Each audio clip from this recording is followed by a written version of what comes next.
Pamirsa nemoning tanggal 13 Desember, Bali, mawali nguningayang pewawahan pasien seda COVID-19. Puniki memargi risampun rahina sudurung nyane, wenten pewawahan pasien seda.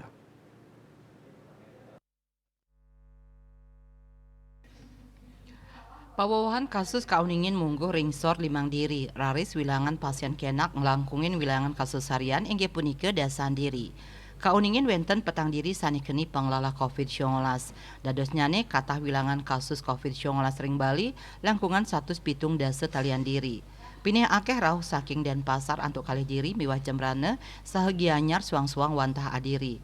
Selantur nyane Tabanan Badung Bangli Klungkung Buleleng miwah Karangasem nenten nguningayang kasus anyar. Pasien sanekenak mawawoh 11 diri pinih akeh rauh saking Denpasar antuk 5 diri, Badung 3 diri, Buleleng kalih diri, Jembrane wantah adiri, Tabanan Bangli Klungkung Karangasem tur Gianyar nenten nguningayang pasien kenak. Selantur nyane wilangan kasus aktif wenten 106 diri. Dia Dewi Bali Pos nguningayang